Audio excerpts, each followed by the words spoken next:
It's just dinner. It's what it is. It's dinner with me, my staff. You'll get to know a little bit about us, but more importantly, we'd love to get to know a little bit more about you. What's God doing in your life? How did He bring you here? What's going on in your world? And we'd love to connect with you and see how this place can become your church home. You can sign up for Open Door. Right outside in the lobby, our people, our team are back there ready to help you get signed up for Open Door tomorrow night. Now, as we prepare for the message right now, today's message is a very powerful message, and I believe it's going to strike some chords in your heart. And as God speaks to you, take a moment and write those things down in your weekly guide. There's an area there to take notes. And if you need prayer for anything, we'd also love to pray for you. You can fill that prayer card out, tear it off, and leave it on your seat. At the end of our service, our ushers will collect those, and we'd love to come alongside you and pray with you. Right now, though, let's go to week 1 of How Sweet the Sound.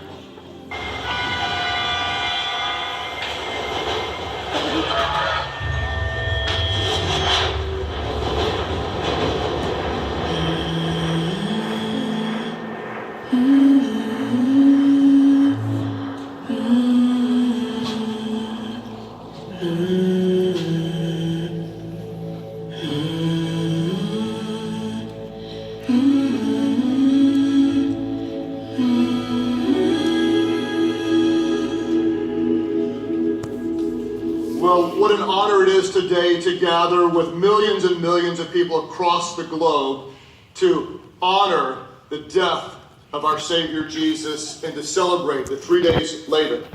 The stone was rolled away. Why was it rolled away? Because He was not there. The tomb was empty. Christ is risen from the dead, and we gather to give Him honor for that on this Easter weekend. Thank you for being with us in all of our churches. Hey, as we dive in today, I want to just tell you thank you because of your faithfulness, your prayers. It's hard to imagine, but last week we opened the 28th location. You are at one right now. There are 27 other ones. We opened the 28th location. This one was in Catoosa, Oklahoma. On the very first weekend, can you believe that 19 people came to Christ with over 3,200 people, over 3,200 people. I don't know, maybe I wasn't clear because you didn't sound real excited about that. We're not praying for a move of God. Do you realize this?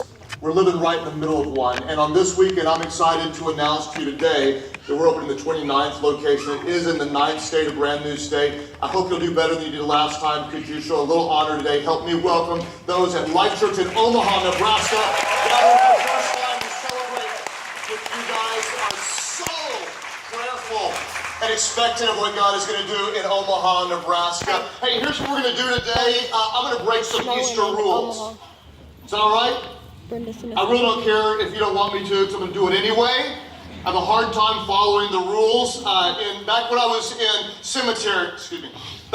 in seminary, years ago, my preaching professor gave us the Easter rules. We're going to break them today. My professor said on Easter weekend, there's a lot of people that don't normally come to church.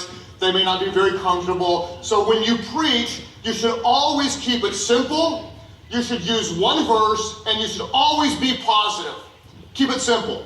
One verse and positive. Today, we're breaking those rules.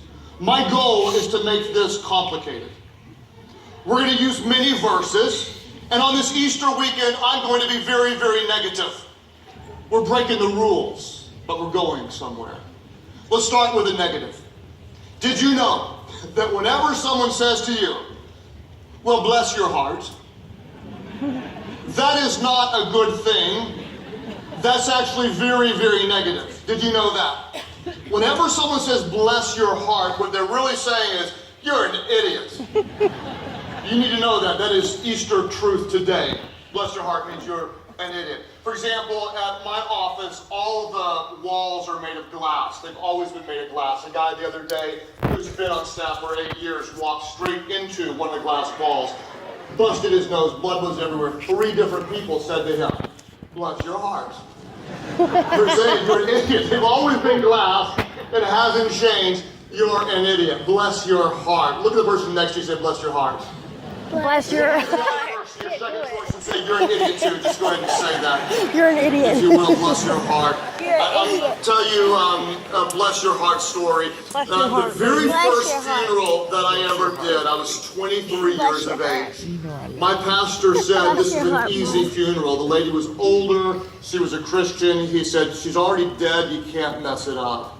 Should be an easy funeral. He said, whatever you do, just read the Bible, tell some stories, pray a prayer, and sing their favorite hymn. It was an outside graveside, very small. You can't mess it up. So that's exactly what I did. I read the Bible. I told some stories about the lady that had died. I prayed a prayer, and then I went to lead them in their favorite hymn. I asked them, what's your favorite hymn before we went to the graveside funeral, and they all said Amazing Grace. Everybody say Amazing Grace. Amazing Fantastic Grace. hymn, Amazing Grace. And so we were nearing the end of the funeral, and I decided to lead them in the song Amazing Grace. I mistakenly assumed that when I started singing, that everybody else would join in. Oh, what a mistake that was. If you're wondering, can I sing? I'll Hey guys, answer it see with you telling you later this. When I after was in church. grade school, I was in a choir. At competition,